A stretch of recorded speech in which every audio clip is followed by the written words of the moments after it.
तो महाराष्ट्र में भीषण विमान हादसा हुआ है। अजीत पवार का विमान दुर्घटनाग्रस्त हुआ है। बारामती में लैंडिंग के दौरान यह हादसा हुआ, जिसमें अजीत पवार सहित 6 लोगों की मौत की पुष्टि हो चुकी है। चुनाव प्रचार के लिए अजीत पवार बारामती जा रहे थे और इसी दौरान लैंडिंग के वक्त ये दुर्घटना घटी है, जिसमें उनका निधन हो गया है।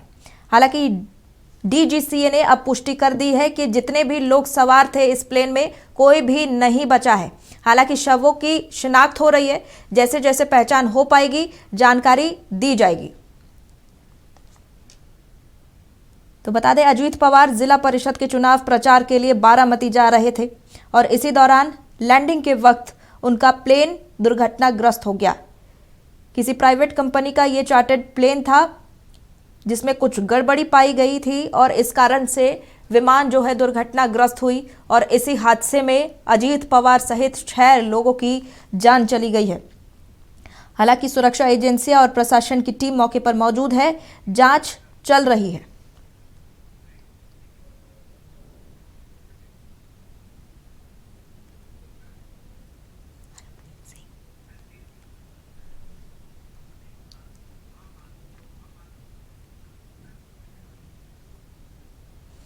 तो अजीत पवार के निधन से राजनीतिक हलकों में ही नहीं, पूरे महाराष्ट्र में शोक की लहर है इस वक्त और सभी इस हादसे की खबर से दुख व्यतीत कर रहे हैं। हमारे साथ हरप्रीत सिंह, जो आम व्यक्ति हैं, मुंबई के निवासी हैं, वो हमारे साथ जुड़े हुए हैं। उनसे जानेंगे कि अजीत पवार के निधन से कितना दुख का माहौल है मुंबई में और महाराष्ट्र में। हरप्रीत जी, अजीत पवार को आप किस दृष्टि से देखते थे और उनका निधन हुआ है, इस पर आप क्या कहेंगे?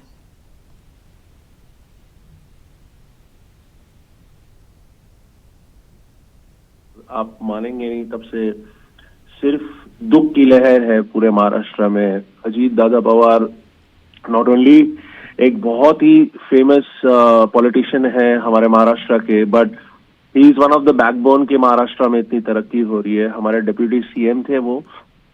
बहुत ही दुखद समय है हमारे लिए, हम बयान नहीं कर पा रहे हैं।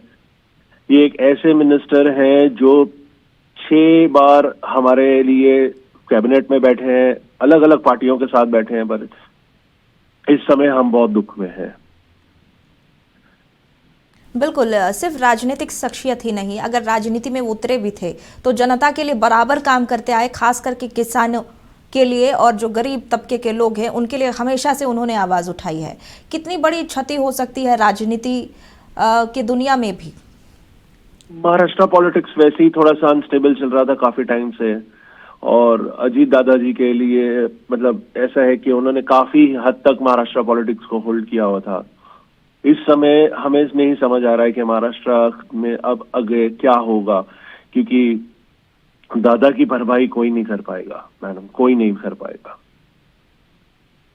आप एक आम व्यक्ति है, मुंबई में रहते हैं हरप्रीत, कभी मुलाकात हो पाई थी आपकी अजीत पवार जी से? हाँ बिल्कुल बिल्कुल, बहुत आसान है उनसे मिलना। कोई भी उनके दर जा सकता है, कोई भी बंदा उनके पास अपनी तकलीफ लेके जा सकता था, और उन्होंने कभी किसी को, बोलते हैं ना कि जैसे एक अवतार के रूप में थे, कभी किसी का काम ना नहीं किया उन्होंने, हर एक की मदद की है।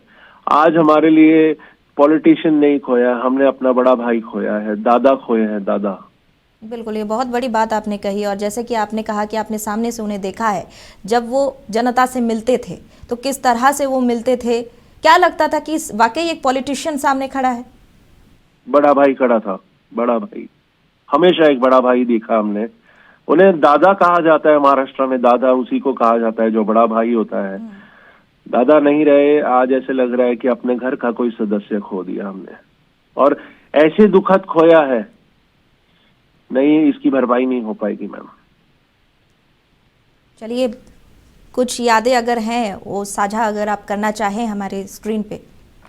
दादा बहुत ही मुस्कुरा देते थे जब भी कोई बात उनको समझ आती थी कि सामने वाला उन्हें पॉलिटिकली यूज करना चाह रहा है या कुछ, बहुत ही एक बच्चे की तरह मुस्कुरा देते थे। और ही वॉज मतलब वो आते बहुत ही सुलझे परिवार से है, बहुत ही स्ट्रॉन्ग फैमिली बैकग्राउंड्स के परिवार से आते हैं, तो वो हंस देते थे जब भी हम उनसे कोई बात करते थे।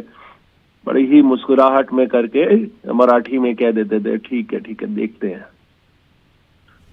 ठीक है, बहुत बहुत धन्यवाद हमसे जुड़ने के लिए हरप्रीत। और जैसा कि आम लोग भी अपना वक्तव्य रख रहे हैं अजीत पवार के निधन को लेकर कि ये बहुत ही बड़ी क्षति है और अजीत पवार जैसा नेता, राजनेता जो है वो कोई नहीं हो सकता, उनकी भरपाई, उनका जगह कोई नहीं ले सकता।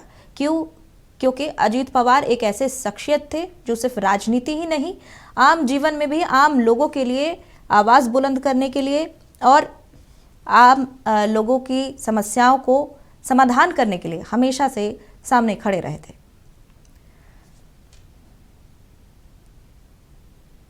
अजीत पवार कल ही यानी मुंबई में हुई कैबिनेट मीटिंग में शामिल हुए थे। शुरुआती जानकारी के मुताबिक अगर कही जाए, अजीत पवार के साथ 3 लोग थे। वे मुंबई से बारामती जा रहे थे। ये एक प्राइवेट कंपनी का प्लेन था जिसमें सभी सवार थे और जब चार्टर्ड प्लेन बारामती एयरपोर्ट पर लैंड कर रहा था उसी वक्त ये बड़ी दुर्घटना घट गई। हालांकि ग्रामीण एसपी जो थे मुंबई के, उन्होंने भी पुष्टि की है।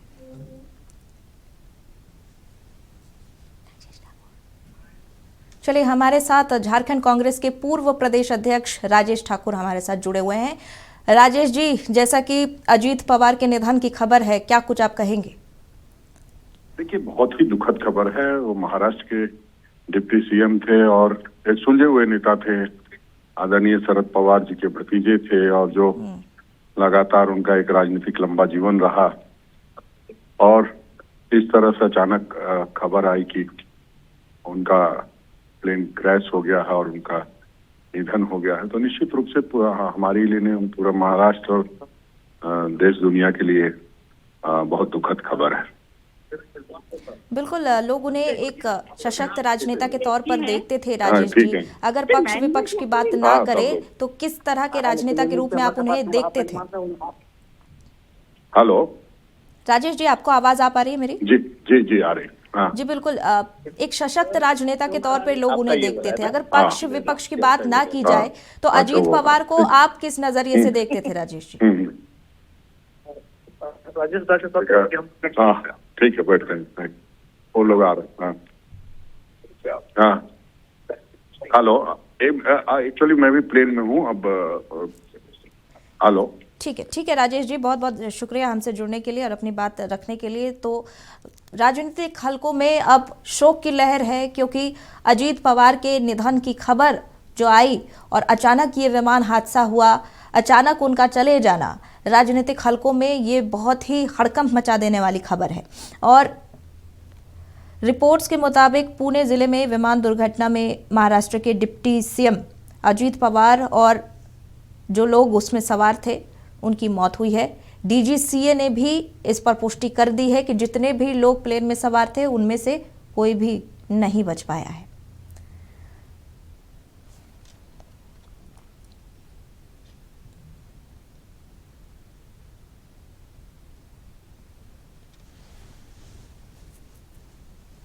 तो बता दें, बारामती के ग्रामीण एसपी ने भी इसकी पुष्टि की है। उन्होंने कहा है कि लैंडिंग के वक्त बारामती एयरपोर्ट पर ये प्लेन क्रैश हुआ।